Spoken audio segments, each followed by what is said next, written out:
All right. Let's see. Let's go live on Facebook.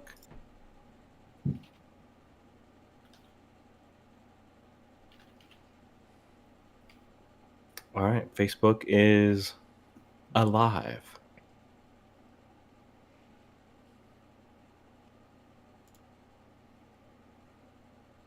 Are we ready to go?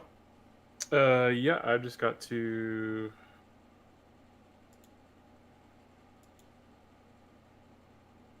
We're live on my YouTube channel. What's up, my YouTube channel? What's up, your YouTube channel All my zeros of viewers. and our Facebooks of viewers streaming around the world in beautiful 480p or whatever this is, 720. Are you ready, Opie? I am ready. All right.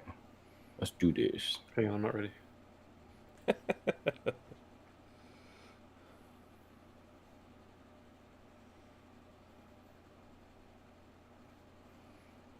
I have to post 2 different social media things, and Busy man. I have to do them both on my phone, and every second letter is a typo.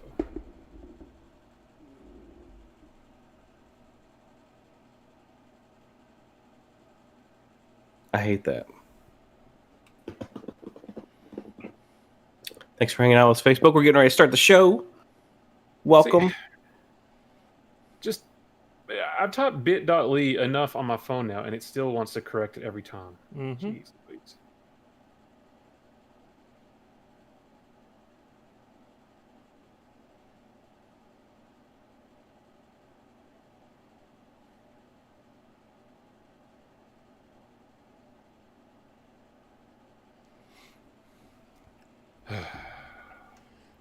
Okay. Well, I guess it's got it.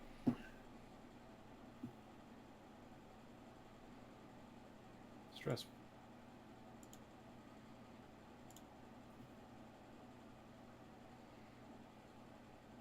Ready to start the show. Okay. I am good to go. Let me share this to my feed here.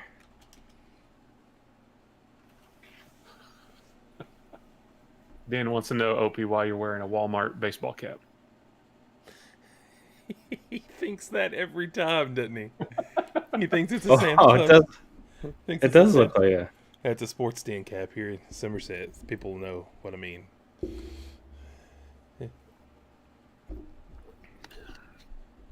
It's a local thing. You wouldn't understand. Yeah, it looks like a Walmart cap, doesn't it? All right, I think we're ready. You guys ready? Yeah.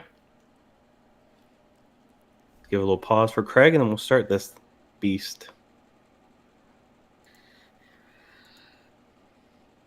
Welcome to Anything New. My name is Pete, and as always, I'm here with Matt. Happy New Year. And Opie. Let's go. Hey, guys. Anything New is the podcast where we talk about anything new we've been using, perusing, or consuming. Episode 22, first show of the year. Going to talk some science fiction with Tenet. Matt's got a new series he wants to talk about. I guess it is a series, isn't it? Flight Attendant? Yeah, 8 episodes. Yep. HBO Max, Flight Attendant. We're going to talk a little New Year's resolutions. You know, everybody's got to have those resolutions for the new year, 2021. Let's talk about Tenet first, because this is our first. Well, I guess it's our second group watch, right? Our group activity. Yeah.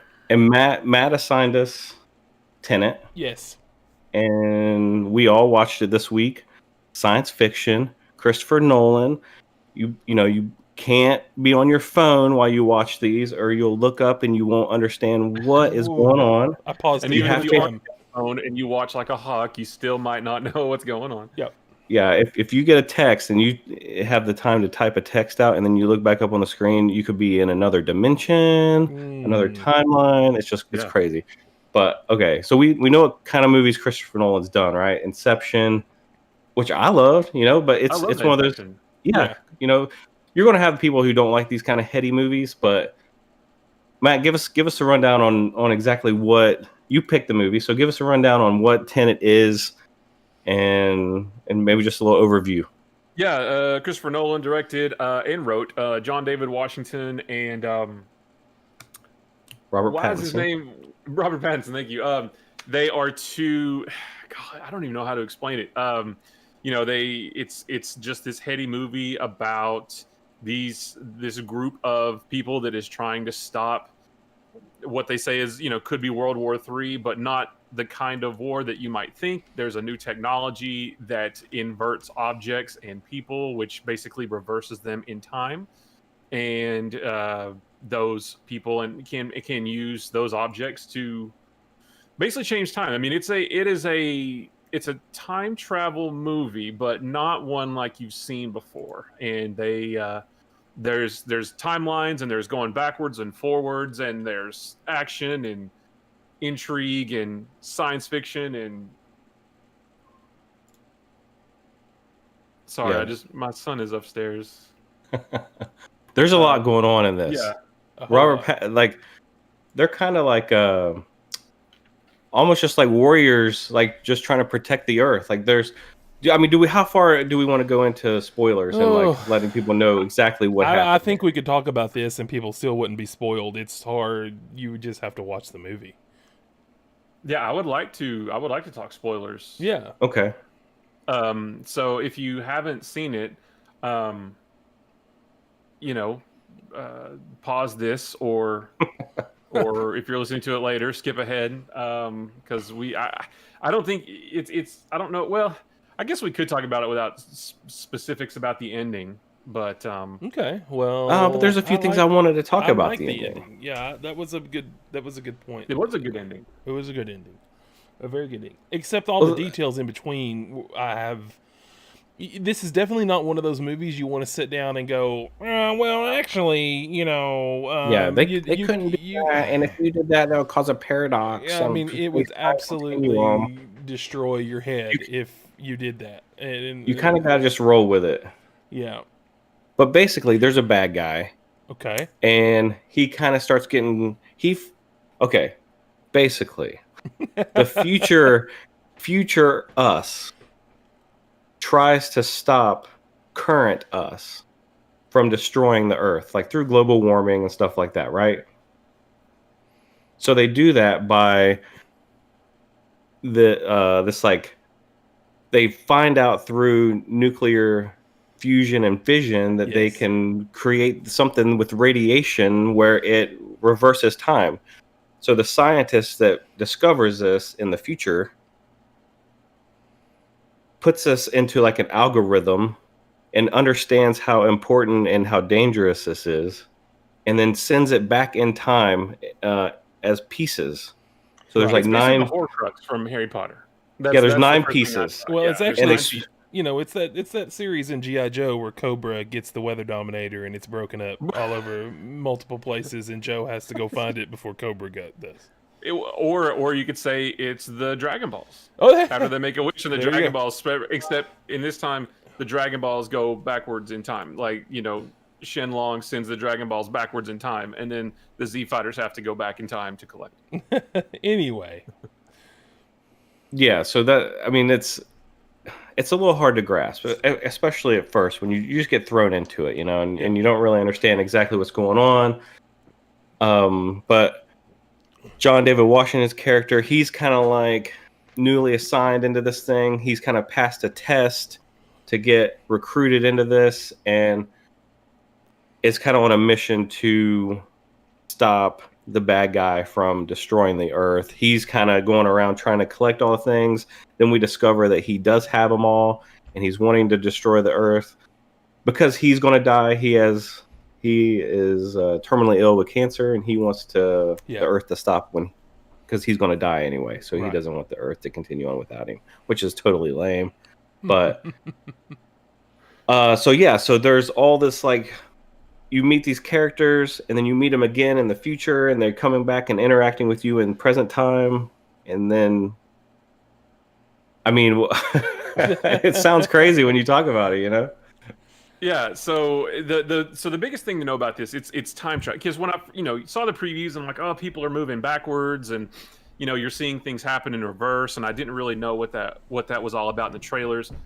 And then you watch it, and you're like, okay, this is a time travel movie, but it's time travel like you haven't seen before, because it's not like Back to the Future where you can get into the DeLorean, you can punch in 1955, you can gun it to 88 miles an hour, and then boom, you're in 1955. You can travel back in time, but you have to go through these machines, and you basically that sends you backwards through time. But if I want to go a week into the past, like if I want to go back to Christmas, I've got to go through this machine, and then I have to live in real time, but backwards through Christmas. So I don't just instantly transport back to Christmas. I'm going to hang out in my house, for a week in my time.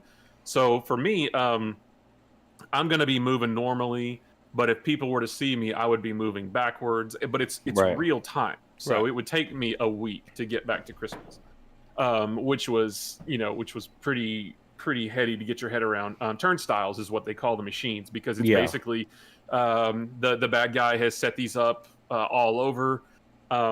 You basically walk through this giant machine, the door spins, and you come out, and you are going forward through time, and everything around you is going backwards. And there were several, I don't know how they did the visuals for this.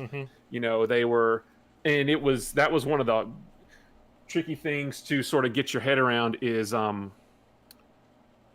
sometimes you had to look at what was going on around the characters to figure out, are they going forward in time, or are they inverted, or am I seeing things from their perspective, or because there was one time kind of towards the beginning of the third act where it didn't show them getting in the turnstile to go backwards in time. Right. But the boat that you saw them on was moving backwards. Yeah. So you just had to know, oh, they must have inverted themselves at some point, and now they're going backwards. Yeah. Inverted. That's the word that they call it when they go back in time. You're inverted in the time space.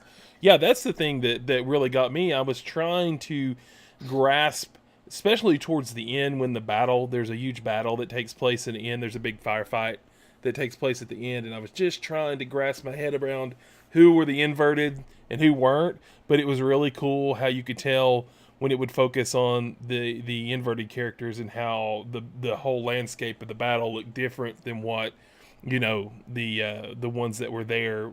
I guess they were there with themselves previously at that battle. Correct? No, it wasn't themselves. It was basically the end battle was the quote unquote good guys. It was think of a military squadron. Yeah.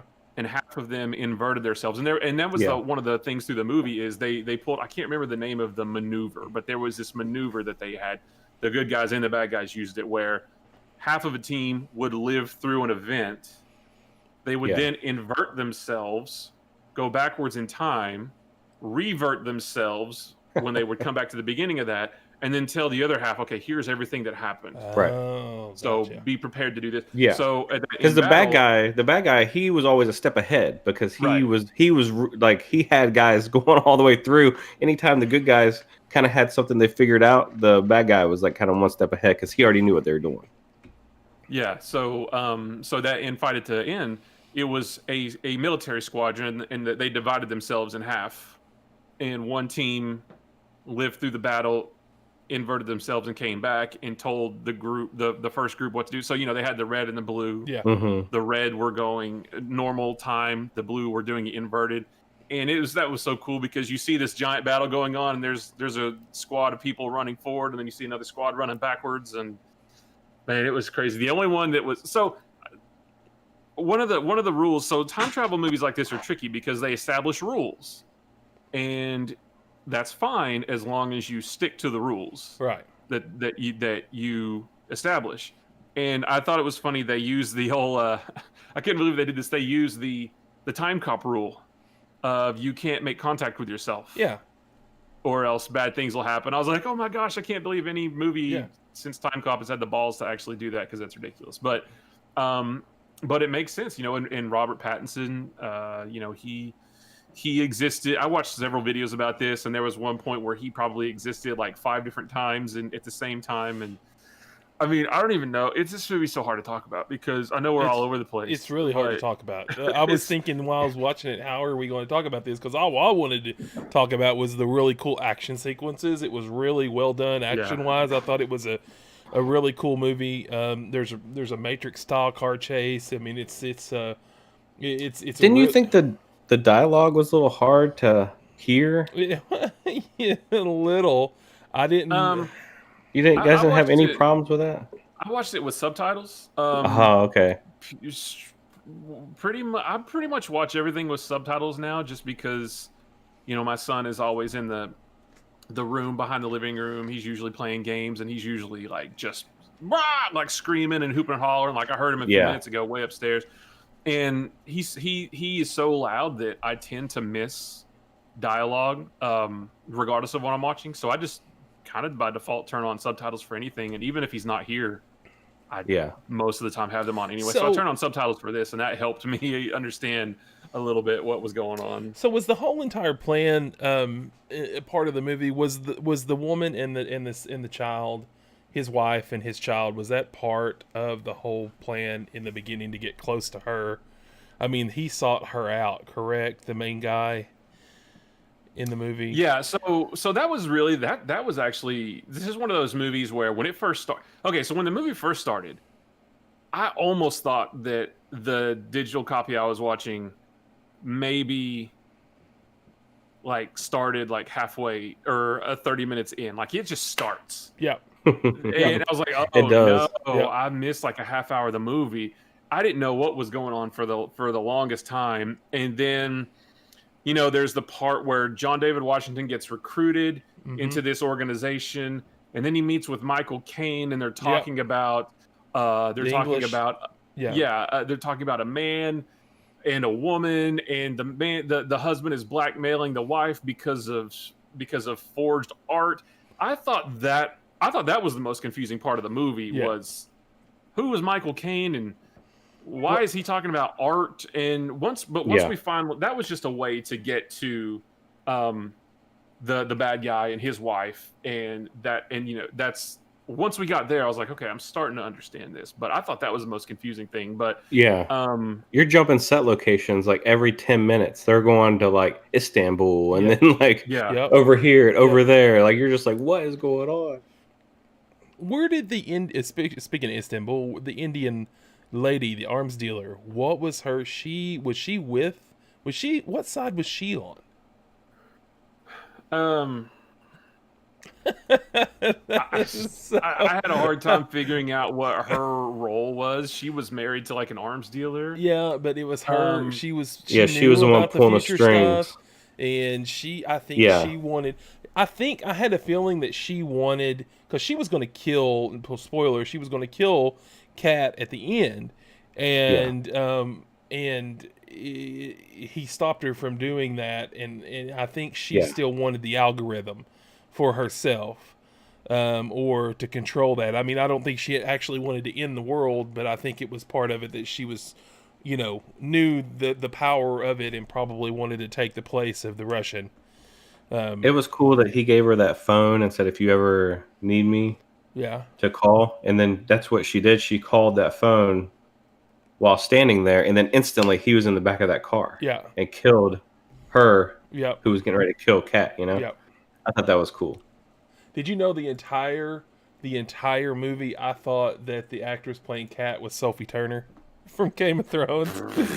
I thought it was her. If you think about her getting older and kind of, I thought, well, maybe she got skinny. I swear I thought it was her the entire time, but it wasn't. So let me tell you this. So I went online and kind of was like watching some stuff, There's a fan theory that's like real widespread. Like people love talking about any of these Nolan movies. There's a ton of people that just talk about them, There's a fan theory that Robert Pattinson is the son. Right.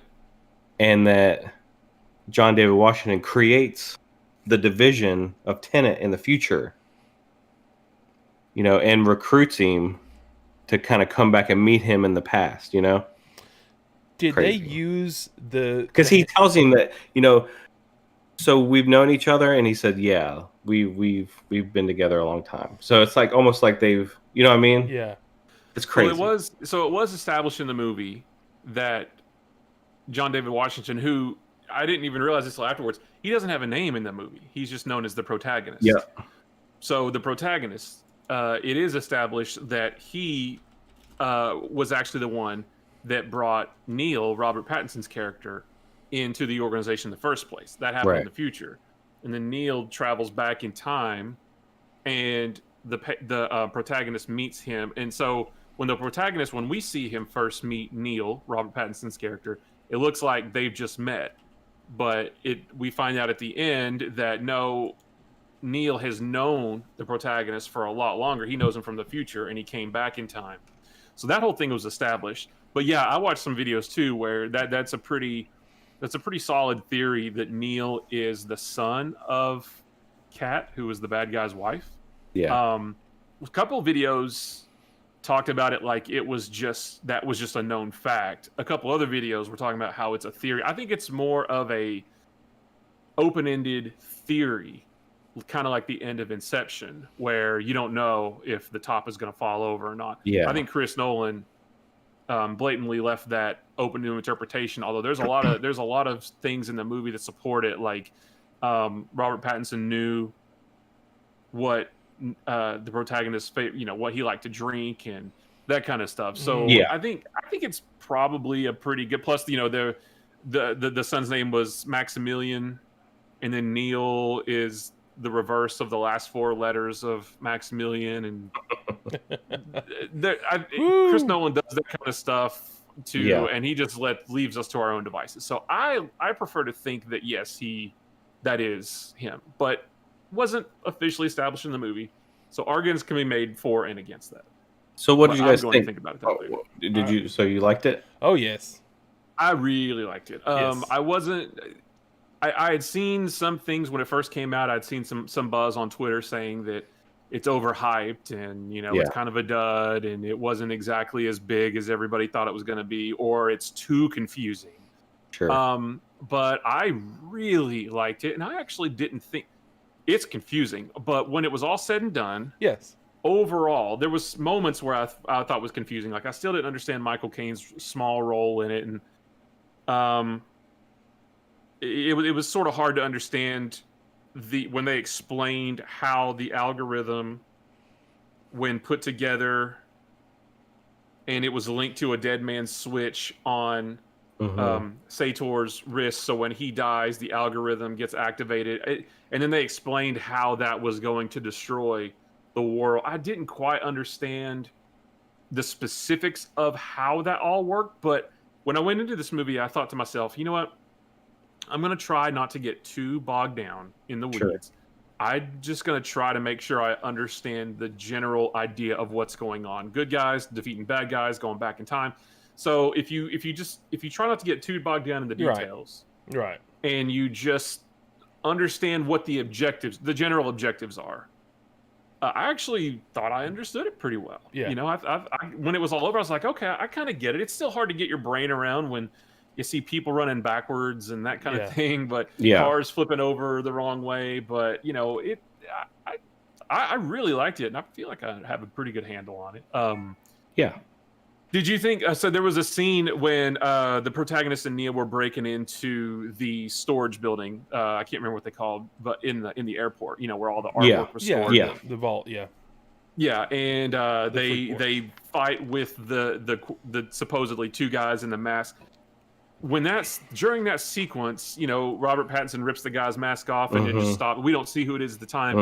Right then, I was like, I bet that's going to come back later. I bet we're going to see this whole sequence in reverse later. Yeah, especially when he gets kind of reverse pushed out of the door. I was like, well, this sequence is going to come back, and sure enough, it did. I thought that was cool seeing the other end of that sequence, and just props to Chris Nolan for just being creative. I mean, like I said, it's a time travel movie, but it's so much different than any other time travel movie we've seen, and I just love the genius and the creativeness of let's make a time travel movie, but let's make it different than anything else you've seen.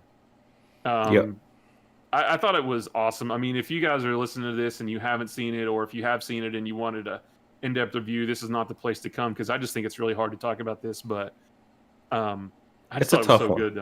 It is tough. I liked it. I thought it kept my attention, Yeah. And it was different. And It was a long movie. It was like 2 hours and 20 minutes, I think, 2:30, something like that. You know what? You say that 2.5. Yeah, it was like 2.5 hours, and honestly, it was over so quick for me. Like, I don't know what it was about this movie, but that 2.5 hours went just like that. Some movies just drag and drag, but holy cow, this movie was just. It began, and then it ended, and I felt like I was like, did I time travel watching this? I don't know, but it was maybe it was just so captivating. There's a lot going on. I mean, time just flew by. There was it was nonstop. You know, there's not much time. They got a lot in that 2 hours and 20 minutes because they got, there's a lot of stuff going on. I liked it. I liked the ending. I don't always have to have like a super wrapped up ending to be satisfied like some people do. I thought it was good. Opey, what'd you think? Yeah, it was really good. The fight sequences were good. You know, like I said, I had to pause it every time someone would come into the room because I knew that I had to stay on track with it. Yeah. But you're just exactly right, Matt. If you don't get lost in the weeds, you know, you don't push your glasses up and say, well, you know, and start nitpicking. If you start nitpicking a movie like this, you will just not enjoy it at all. And I tried not to do that. There were some times where I was kind of getting lost when, like you said, they were on the boat. The boat was going backwards, but they're going forwards. That was their headquarters, their inverted headquarters or whatever. But there were some times where some people had to wear the masks for the oxygen because that's one thing we didn't mention. And when you go back inverted, you can't breathe the air that if you're inverted at the time with the space where you're at. So little things like that. But then Kat didn't have to have one. Yeah, you know, and I was kind of confused at why when they got her in the ambulance, that drove them through that whole sequence of going back through the airport again to come back out on the other side. I guess they went back to the airport to reinvert themselves through that one turnstile, I guess. But that was the whole point of going back. Like, we've got to, you know, she's been shot inverted. We've got to turn around basically. Yeah, and that's the nearest machine. Yeah, and I thought that was great. Now when the whole sequence of when the Russians shot her and they were on both sides of the mirror, so to speak, where where everything was kind of coming into light about what was actually going on. Whew, that was a little scene there that you had to really take place, and then he drops another level. It's like you're talking about espionage. You're talking about like he had to like commit suicide in the beginning of the movie just to make it into knowing the information he knows, and then there's another deeper level of people that know things that he didn't know that he thought he was, you know, deeper than, you know, any type of secret agent that you would thought you could go. Did you hear? There was one part that I thought was cool. I watched a little video on it, and it was talking about how, you know, he said he got his suicide pill from a CIA agent, right? Oh. Well, and at the beginning, when the protagonist gets caught, and they take his pill, and he takes his buddy's pill, you know, the guy in front of him. Yeah. So but it was a fake pill. That pill was fake to begin with. So his was probably fake too. So if he would have took that pill, it might have been not even real. It might not even have killed him. You know what I mean?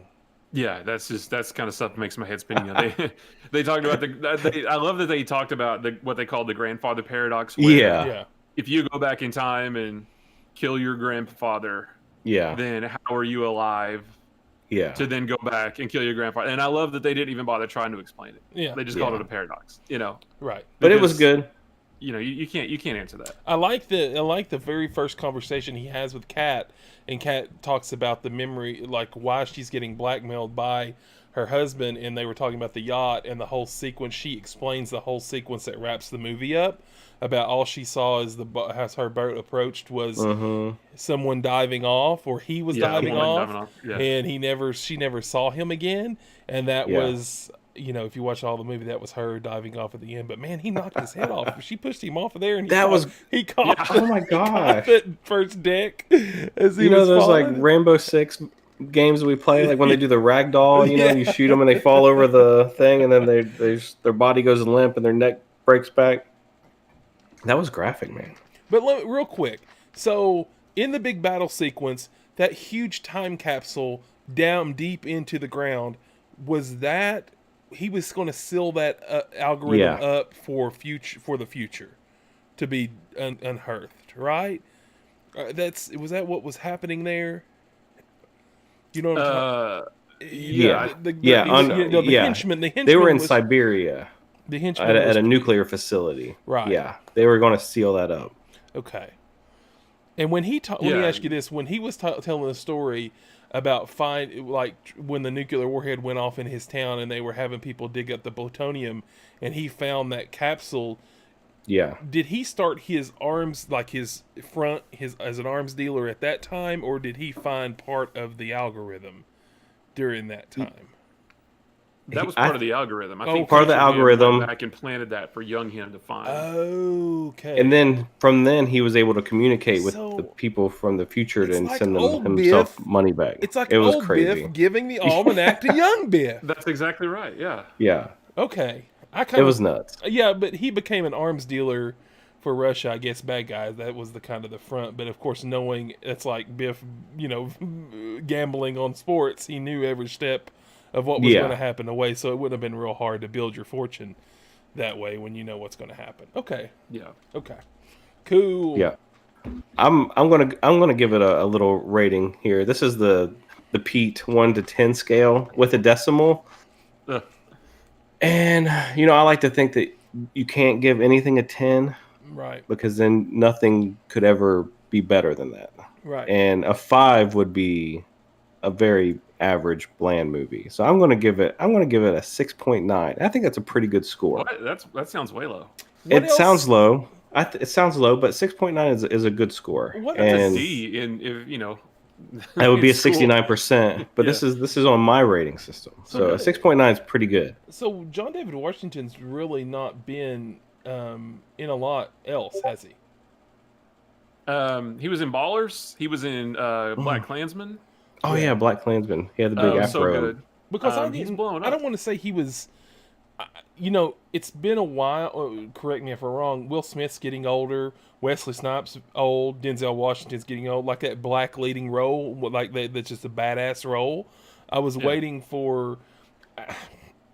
I didn't love his acting. He kind of felt like he was struggling a little bit. Did you guys feel like he was just knocked it out of the park, just acting and dialogue wise? To me, I thought he did fine. I thought that the fighting, the gunplay was a little weak. Oh, really? It wasn't. Yeah, it didn't, like, just the halls, punching in the hallways and stuff like that. It wasn't great. But I thought he was fine. It's funny because I thought his voice resembles Denzel Washington quite a bit. Like when he talks. We know he's his son, right? Yeah. Yeah. That's Denzel's son. Yeah. Okay. Yeah. Just making sure. I just thought he has the same, just the tone, of Denzel. No, I thought his acting was fine. I actually kind of thought that's what the role called for. Okay. I thought that he wasn't, because he's awesome. He's a great actor. In Black Klansman, he was awesome. I just thought that's how that character acts. I thought he was just acting the way that character would. Given the circumstances that he's in, and he's this slick CIA agent or whatever agent he's supposed to be. And I thought he did fine. All right, let's move on. I don't like number ratings. I don't really like ratings at all. But I like to think of, is a movie worth your time? Is it worth going to the theaters for? Is it worth paying money to rent digitally? Is it worth watching streaming? I think this is definitely, if it were, I don't know if it's still in the theaters. I don't think it is. That would have been months ago. But it's theater worthy. It's watch worthy. It's streaming worthy. It's worthy of buying or renting or anything like that. It would have been crazy on a theater. It would have been crazy. Yeah, would have been awesome. Good. I think that kind of hurt it. If it would have had a big theatrical release, a bunch of people could have saw it on a huge screen, big sound system. It might have, a lot of these people are watching on their iPads sitting in their kitchen, Let me think. What part of the movie they had this? Some of the music was good. Yeah, the music. That's what I was going to say. There was a real eerie part of the movie that was just like, it just had one of those Inception. That Inception. Yeah. There's a part in the movie, I can't remember right off the top of my head where it was at, but I thought, man, that is crazy. That's eerie. I don't remember. But yeah, I liked it. Definitely liked it. It was a good watch. All right. Sure. Well, we'll have to what should we do the next movie now, or should I wait till the end to? No, we're in the doing it together segment. What are we watching, reading, looking at, playing with? Okay. Well, you have to give me just a sec here because I just closed my tab out that had the name on it, and let's see. And you guys at all didn't think Kat looked like Sophie Turner at all. I never once got that vibe. Oh ever. my god. I never once thought Sophie Turner. I'm sorry. Well, I'm sorry you knew all the actors and did the research before you watched it. Yeah, you did. I didn't know who the actors. I didn't know all the actors were. I knew who they weren't. All right, are you ready for our next movie watch? Yeah. I knew who they weren't. All right, and if you're at home and you want to watch this movie within the next week, 7 days, and you can know what's going on and listen to it with us, and we'll talk about it and wrap it up, and you can hear our opinions. And all right, here's the movie. All right, this is going to be on Amazon Prime Video. Okay. I'm going to read the little synopsis here and then reveal the title. This is a 2019 movie. After a vicious outlaw, John Cusack, takes over a peaceful frontier town, an undertaker, Emil Hirsch, must choose between profits and survival in this gritty Western.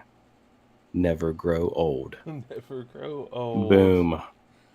That's our movie. I have not seen I never even heard of it, but I love John Cusack and I Yay, love Westerns. I love John Cusack too.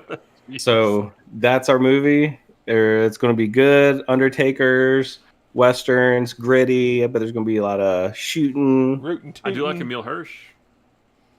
So that's our movie. Amazon Prime Video. Never grow old. Watch it. We're going to talk about it next week. Okay. Woo. All right. Woo.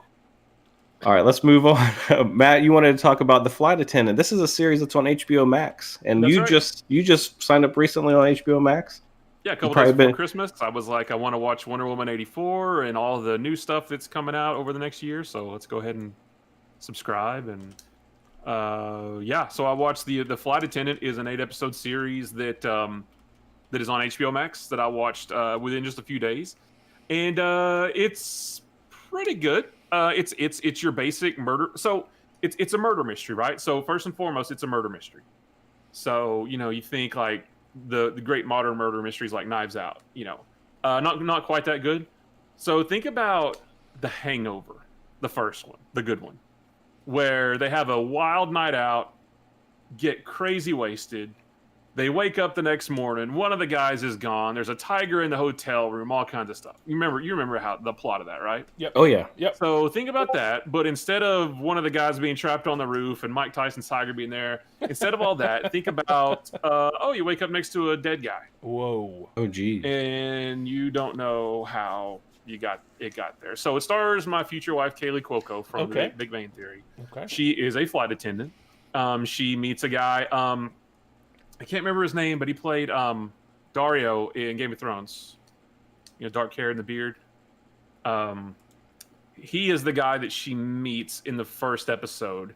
And at the end of the episode, not a spoiler, this is what the series is about. At the end of that episode, she wakes up. She has a great night with him in Bangkok. They drink and, they have the sexual relations a bunch. And go on. At the end of the episode, she wakes up and his throat is cut. There's blood everywhere, and she's got blood on her, and there's shattered glass, and she has no recollection of what happened that night.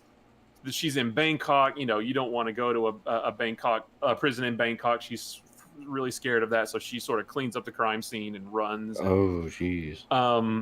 But news of this spreads pretty fast throughout the international law community, and it eventually gets back to the FBI. They sort of start tracking. They sort of start figuring out that she was there. So throughout the episodes, it's basically the plot of The Hangover, where she has to figure out what happened that night. Who is this guy? She starts to figure out that he was involved with a company that was involved with another company that was doing this thing and that thing, and we get introduced to other players that may or may not have wanted him dead and things like that. So, so instead of just going to the authorities and saying, I woke up next to a dead guy, and I can understand why she didn't, but instead of doing that, she sort of tries to figure it out herself.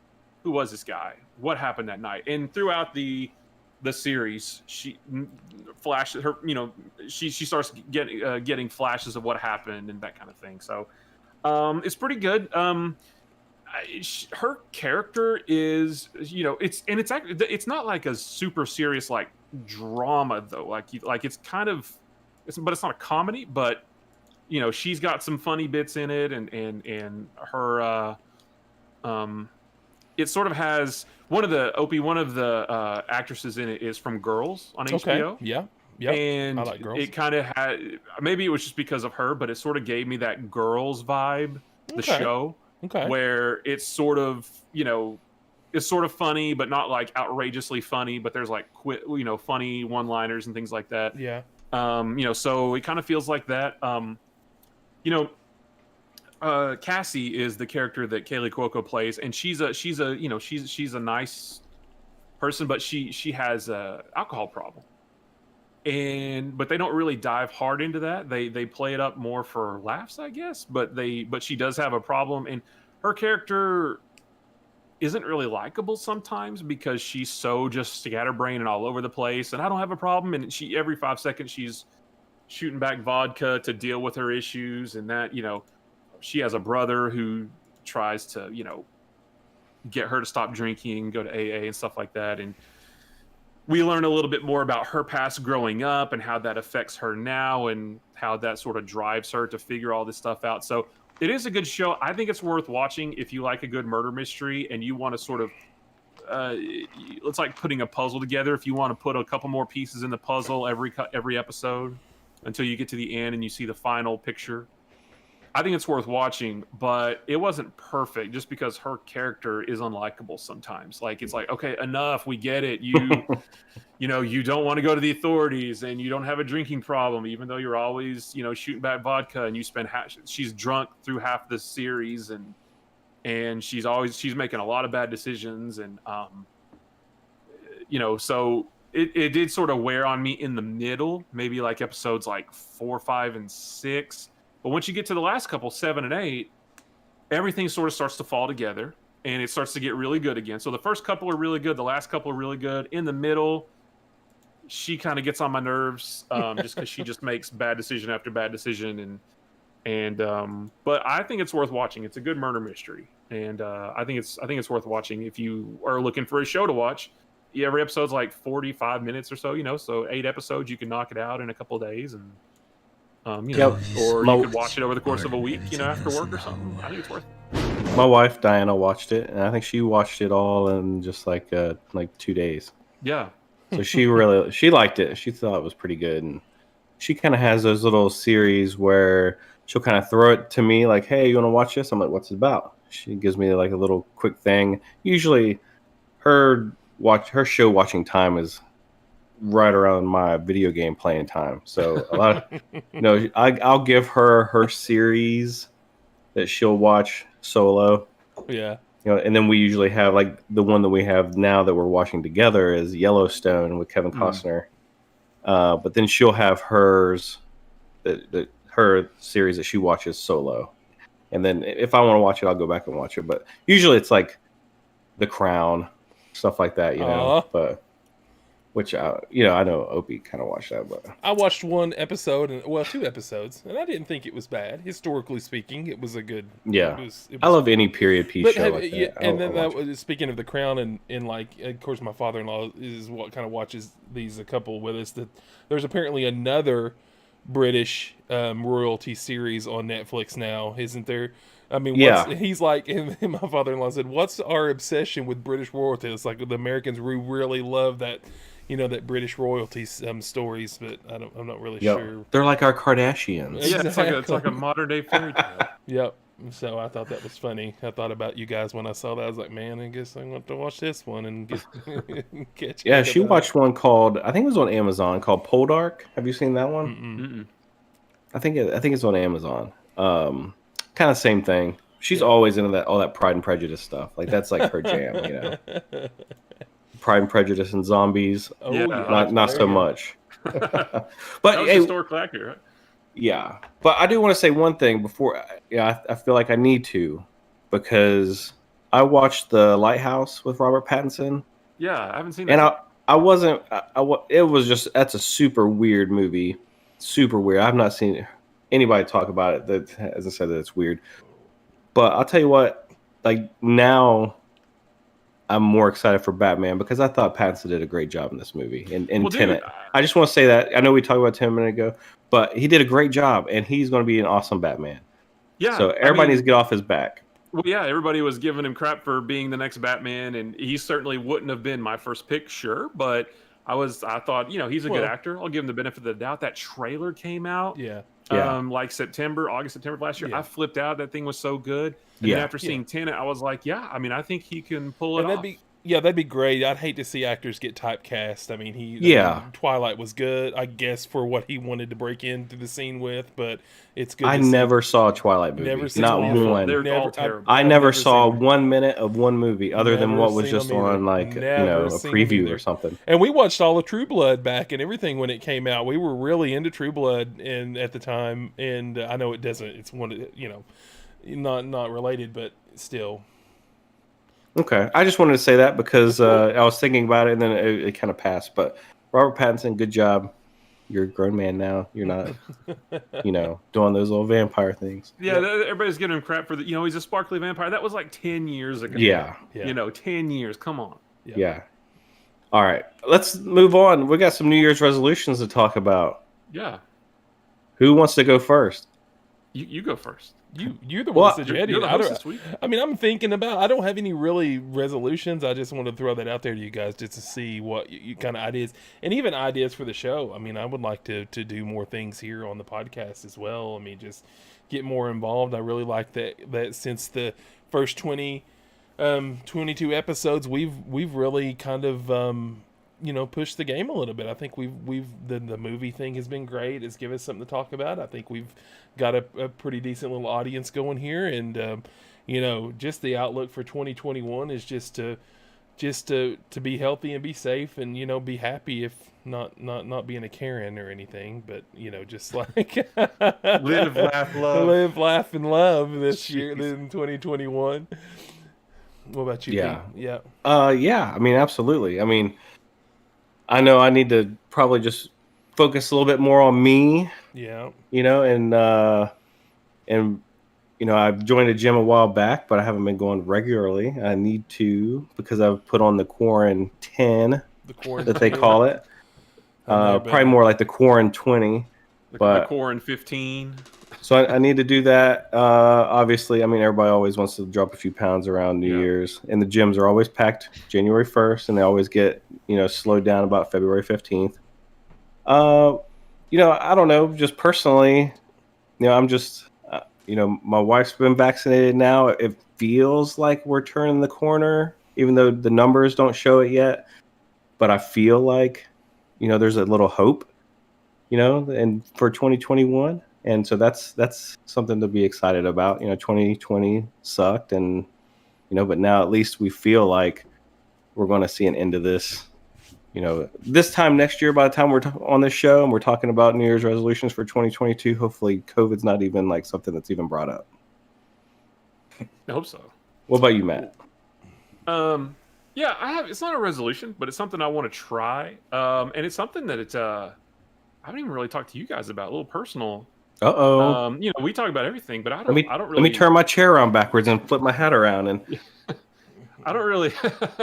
I don't even really talk to you guys about it, but I don't know. It's not as bad as like people diagnosed with it have, but like I have anxiety. I get anxiety about a lot of things, a lot of really stupid things, and I want to try to not be that way as much. I've always been like I've sort of grown up always looking for the bad, like what if, oh gosh, what if this, what if that, and I want to try to not do that. Like I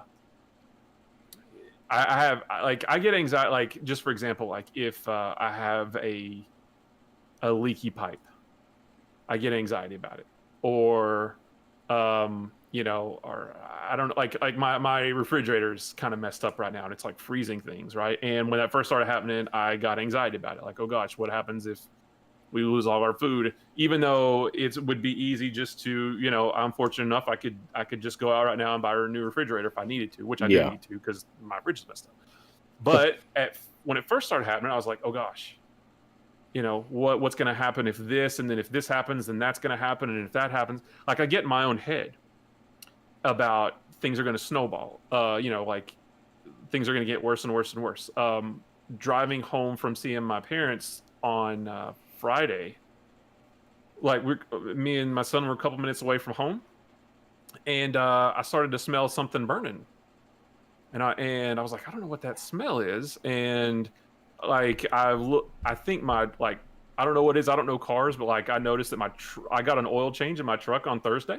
And I noticed on Friday when I pulled in the garage that it's leaking oil. Like I just got it changed and it's leaking oil and there's a burning smell. And like I started getting anxiety about that. Oh gosh, what happens if my truck messes up or something like that? It's just, and I know that all sounds ridiculous, but that's the way my brain works is I start thinking, oh gosh, something's wrong. What if it's this? Yeah. Well, if it is that, then what if this happens? And then it snowballs, like things get worse and worse and worse. And I eventually think about it for so long that I like that may as well have been what happened. Like I've convinced myself that is what's going to happen. Right.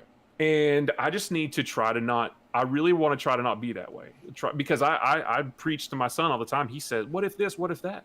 And I always preach to him. You need to, let's not live what if. Let's not do what ifs. Let's just deal with things as it comes.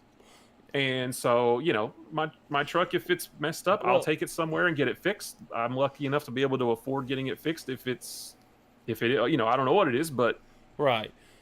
I need to focus on things like, I've got my health. My son is healthy. Yes. I've got a great job and a great house and that kind of stuff. Well, Matt, you have to relate that to like what we were saying about 2020 as well, and you do work from home plus the quarantine on top of that. I mean, what else do you have to think about sometimes when you're sitting there all hours of the day in your house? I feel bad for you because you tell us all the time, I've not gone anywhere in 2 or 3 weeks or whatever. I feel bad, and that's something. And just you confessing on here or talking to us online about actually getting out and buying comic books again and interacting with people, or hopefully this will all let up and we can all interact with one another again. We've got hopefully a trip planned here in February coming up where we can all get together. Hopefully, fingers crossed that may still happen. But I mean, dude, that's awesome, and I'll support you every way. I mean, we try to chat every night if we can, and we'll do that. But I was just gonna say, Pete, I'll offer up a challenge right now on air. If you want to, I know we kind of mentioned it, off air.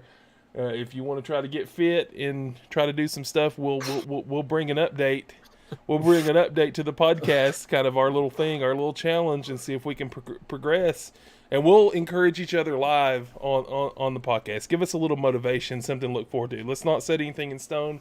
Maybe we'll talk off the air, but I'll if you want to get do a little fitness for yourself, I'll be there with you. Let's do it. Okay, I'm in. Rock. Okay. Well, one thing real quick. Let's go back to this truck. So you got the oil change on Thursday. When were you driving that you smelled the oil after you got the oil change? How long it passed? About 24 hours or so. Okay. Was that the first time you'd driven it for an extended time since you had the oil changed? Yes. Have you looked under the truck? Is it parked in your garage? It is now, yeah. Have you looked in there to see if there's any noticeable oil that has collected on the ground? I looked under and there was a couple of small little drops on the floor of the garage. Yeah. But that's pretty much it. Yeah, not like a big puddle. There's okay. Like so they 3 little splashes. So they probably just got a little oil. Yeah. They probably got a little messy whenever they changed your oil filter, and it got hot, and then it just smoked a little bit, and that's what you smelled. So you're probably fine. Yeah. So like I said, we don't have to troubleshoot my truck, but that's a great example. So it's like any normal person. I don't want to say normal, but anybody who doesn't worry about stuff like I do will do what you did. It's probably this, and it's probably doing that, and it's probably going to be okay, But I get anxiety about this kind of stuff where I just start thinking, what if? And and I kind of think it stems from like childhood. Like I love my parents, but my mom was that way. And she used to like when I was little, and I used to like say, yeah, Mom, I've got a stuffy nose. She would used to say something like, oh gosh, I hope it's not pneumonia. Or, Yes. I remember I was like in 6th grade once, and I was eating Cool Ranch Doritos, right? I love Cool Ranch Doritos. And my mom said, be careful eating those. I read about a kid who swallowed one wrong and it cut their throat open on the inside and they died. Yeah. Oh, jeez. I didn't eat Doritos for a year. Yep. So I've sort of lived my whole life like being fed, what if this? I hope it's not this. Be careful doing this because you might die, that kind of thing. And I think it's sort of compounded. So now, and I've had lots of plumbing problems in my house, and luckily my dad knows all about that stuff. He comes down whenever I need him, and he helps me fix it. But I just like, man, what if it's, what if this happens? What if a pipe bursts? Or what if this happens? What if it leaks through my floor? What if this and what if that? And my dad's always like, well, we'll just fix it. And, yeah. So to a person who doesn't worry about stuff, anything I worry about, they're either like what you just said with my truck, or they're just like, well, we'll just fix it, or we'll replace whatever.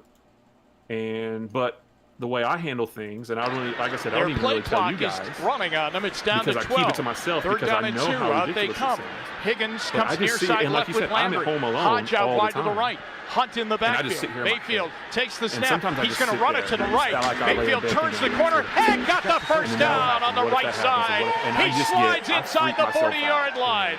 Minka Fitzpatrick So I'm gonna tags try him not to do down. that. I'm gonna First try to down look at the good Browns things. at the 39-yard line.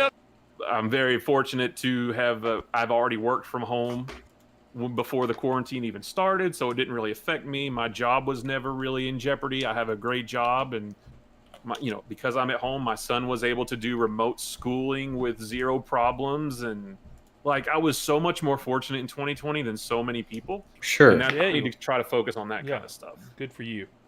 It's true, man, because you'll hear about these things, about things that affect us and how small of an impact it makes on our life, but then you hear about these kids that don't have Wi-Fi, don't have internet at home, don't have high-speed internet, can't log in and do a Zoom, and they're going into a Burger King parking lot, for 5 hours a day. Their parents are just driving and sitting in a school parking lot somewhere.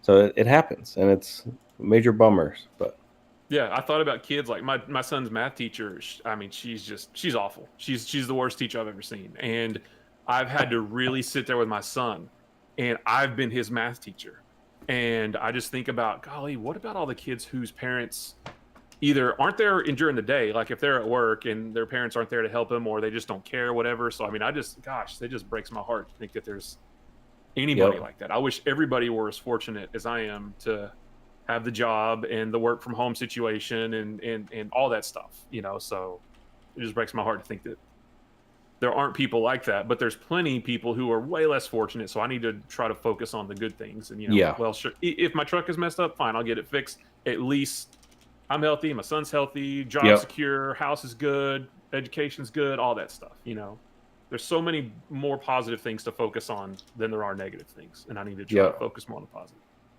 That's a good one. Yeah.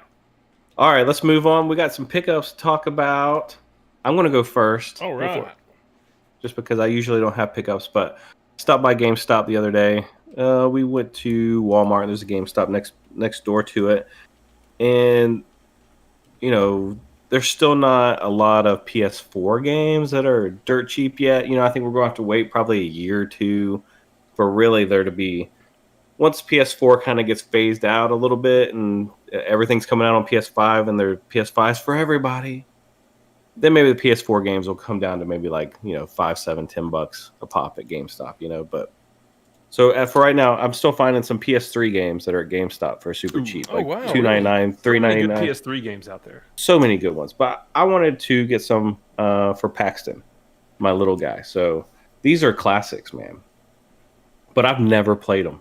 You probably have, Matt, but I haven't. This is Little Big Planet Game of the Year edition. Yeah. Yep. Little Big Planet's great. It's so much fun. Little Big Planet 2. There you go. I got the first two.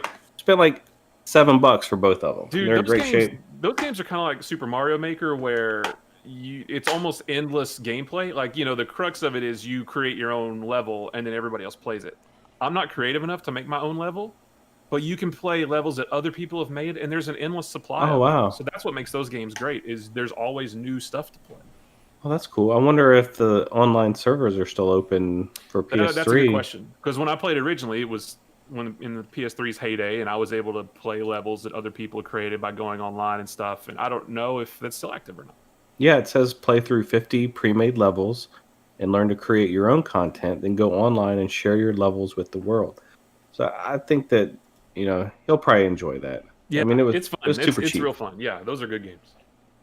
He just started playing. He got for Christmas that Kirby All-Stars game on the Switch, which some of his cousins came over and had a sleepover, and they played that game like all night long. It's like a co-op. But I feel bad because we have like 2 pro controllers, and one of the other cousins was just using like a little Joy-Con. Hey, listen, that's kid rule, man. Back in the day, he's the little guy too. The littlest guy gets screwed. Yeah, when someone would come over and you had 4 controllers or whatever, someone's getting the Mad Cats and the other somebody else is getting, and then the older ones, the sticky off-brand, and then it was like winter stays, man. We used to do that all the time, especially when we would play Halo on the original Xbox at my house back in the day.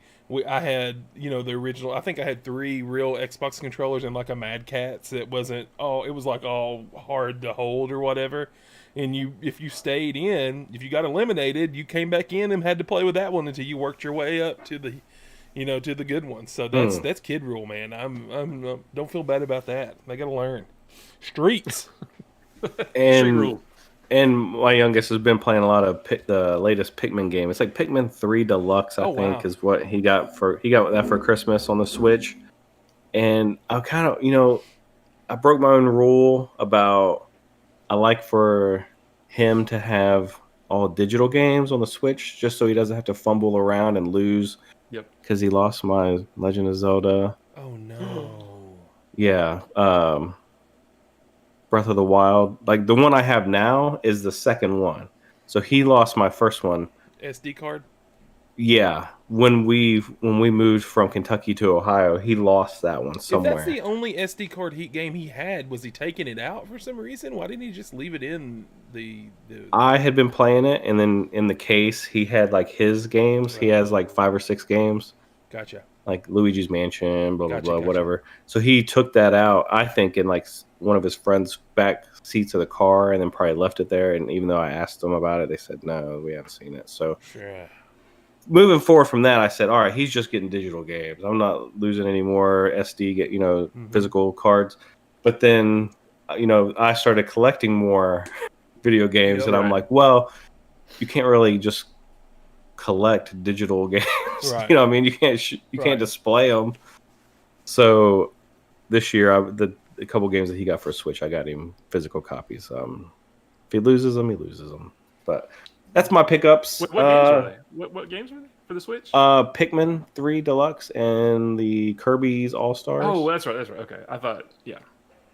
That's what he got on the Switch. You mentioned those games, and then you were going to say, and I also got him a couple physical. No, those are the physical ones. I got those physical for him. So he has those, and I'll be able to display them in here when he's done with them. So that'd be cool. Nice. Yeah. All right, Opie, what you got for your pickups, well, bruh? I got a few things. I know we were laughing at the beginning. I said, I'll remind us later, but we were talking about reading. And at the Goodwills, I actually picked up 3 books. Actually, I picked up 4 books. You guys ever heard of this book before? It's a book about dragons, Aragorn. Yeah, there was a movie. Yeah. They made a movie that didn't do so well. It was written by a kid. Yeah. So I picked that Aragorn. up at the Getting Place for $1. The book is Aragorn for the audio listeners who aren't seeing the video. Oh, I'm sorry. I said it. I think you were talking about it. But my bad. And then I picked Feast of Crows. Okay. Game of Thrones. These were all $1. And Dang. Storm of Swords and Clash of Kings. And I debated on getting them, and then they're not original copies. They're just paperbacks, obviously made after the series came out, because it says on the book Game of Thrones as on original.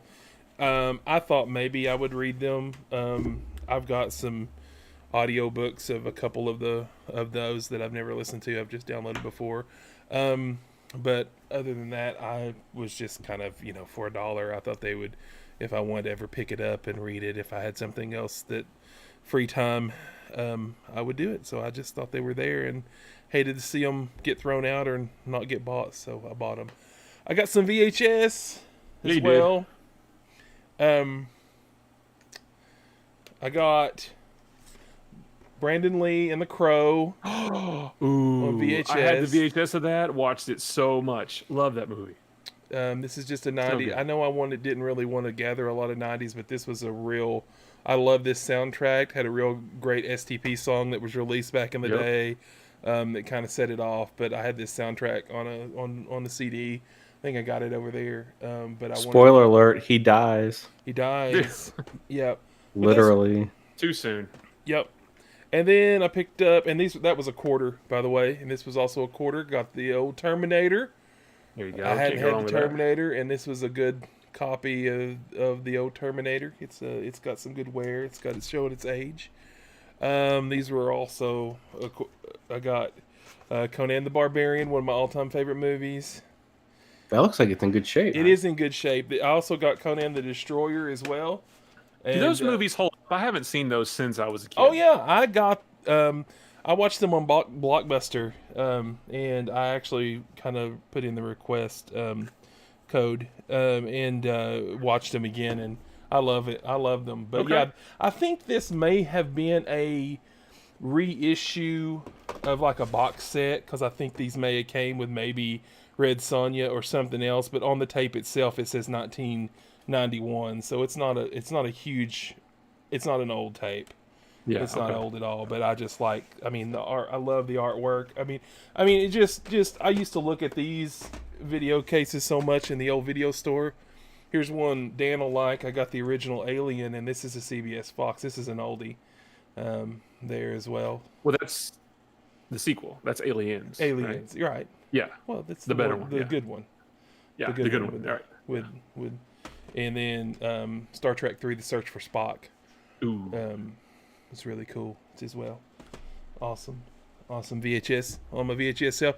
And then I told you guys about this. This is not a real big spoiler, but I was got word on the Instagram that the Star Wars these are the Black Series 40th anniversary Empire Strikes Back the 6-inch ones. These are going on clearance for $11. These are the ones I was kind of texting you guys about, and it's not a real big surprise that I picked up Leia and I picked up Lando, Bespin Lando and Bespin Leia, Hoth Leia, which I thought that looked like some winter wear. It is.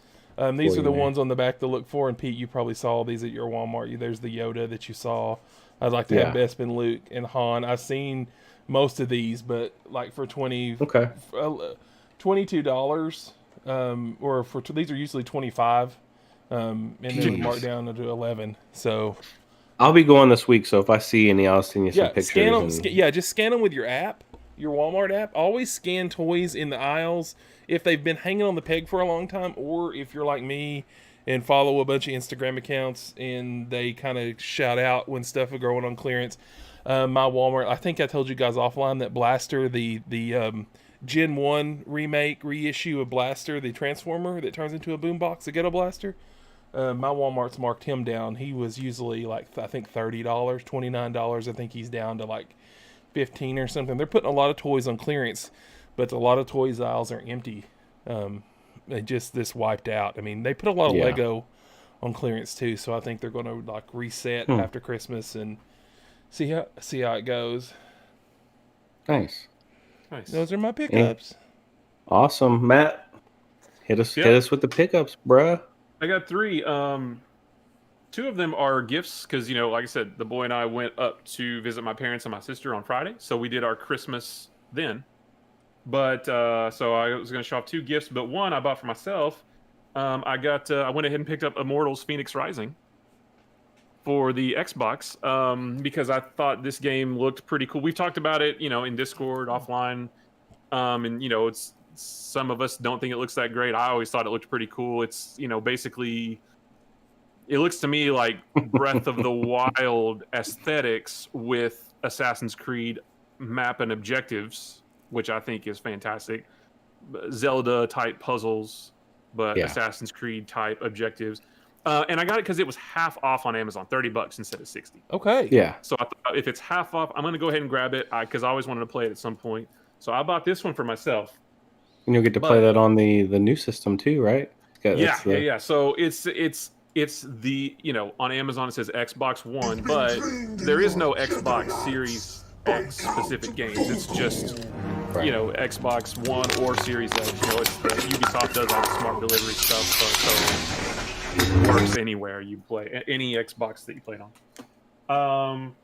I've been trying not to show off my omnibuses that I get because I got called out once for buying so many. No, you did not. But I'm going to show off one because this was a gift that I did not pay money for myself, and I was super excited about it. It's the Amazing Spider-Man Volume 4.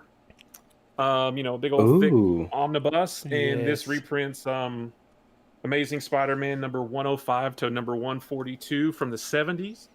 And this has some of the some fantastic storylines, like the Death of Gwen Stacy storyline is in this. The first appearance of the Punisher is in this. The storyline involving Harry Osborn's drug addiction, which was the first story that was not approved by the Comics Code. After the Comics Code became a thing, that was the first story not approved by it because it involved drug use. It's in here. So this book, this volume right here, has some of the best Spider-Man stories. Volume 2 is getting reprinted, and I've got it coming to me in February. And that's got some awesome. And then Volume 3 it's one of those out of print, hundreds of dollars on eBay. Hopefully, it's going to get a reprint too. But this one was a gift, so I was really excited for that because that's some of the best Spider-Man. And then another gift that I got was this cool PVC statue of Spider-Man. No. I don't know if you can see. Yeah, you can kind of see him right there. Mm-hmm. So it's similar to the PS4 Spider-Man PVC statue that I showed off several episodes ago, one of our earlier episodes. But that was a gift as well. These aren't like the resin, like really high dollar expensive statues. These are the more reasonable ones. But it's got he's on a base and he's doing this cool thing, shooting out webs. So that was a gift as well. So that's going to look really good sitting with my Spider-Man PS4 statue that's in that big mess of stuff somewhere. Heck yeah. So yeah, that was awesome. Nice. Sweet. All right. Well, that's the pickups. Real quick before we go, let's talk again. If you want to watch a movie this week, Never Grow Old on Amazon Prime Video. John Cusack. We're going to all watch it this week and talk about it on the next show. So watch it and get informed. And one real quick thing before we go, I want to do this. I'm going to give you guys a little teaser here. On this date in history, okay, 1924, Africa. 2 years after British archaeologist Howard Carter and his workmen discover the tomb of the pharaoh Tutankhamun, they uncover the greatest treasure of the tomb, a stone sarcophagus containing a solid gold coffin that holds the mummy of Tutankhamun. 1924. This day in history. Just thought that was cool. Wanted to share it. All right. Dropped it on. Hit you with a little bit of knowledge before we go. You guys got anything else before we take off? Nope, that's good. Just again, Happy New Year. Happy New Year. Stay safe out there and hope things are going to get better. Keep on rocking. Yeah. 2021 is going to be incredible. I'm calling it now. It's the rebound year. This is the one we're all going to be talking about. It's going to be awesome. All right, we'll catch you guys next week for episode 23. The social medias? Okay, hit the social medias. Yeah, you can follow us on Twitter at anythingnewcast, on Instagram anythingnewpodcast. If you want to send us an email, you can do so at anythingnewpodcast@gmail.com. You can find our YouTube. We've got a bit.ly link for that, bit.ly/anythingnewYT. or join our Discord because we love to talk about stuff with you guys. It's another bit.ly link, bit.ly/anythingnewdiscord and the number 1 on the end because I screwed up. Speaking of, let me interrupt you, Matt. I was going to say this during New Year's resolutions and talking about doing things for this. I'd like to kind of get us, like, if you're listening and can hear, the sound of my voice right now, get on our Discord and request to, join in or click on a link and get in there with us. We'll start being a little bit more active. We like posting some things that are going to happen on the show, and we'd like to hear from you guys. It'd probably be the easiest way, other than emailing or DMing us, is just let's get on that general discussion and just tell us what you think about the show. Give us some ideas on what you would like to hear us talk about, and we'll kind of grow from there. So it's a really small community now, but if you can hear us, just hop on there. If you don't know what Discord is, it's a multi-platform chat, voice, video, gaming type of setup. Just Google it and read all about it. It's really easy to set up and really easy to join. So just let us know. Awesome. All right, we'll catch you guys next week for episode 23. It's the Michael Jordan episode, 23. There you go. All right. Not the LeBron episode. No. The real GOAT. All right, we'll catch you guys next week. All right, see you guys. All right, and Craig is gone. Thank you, Facebook, for hanging out.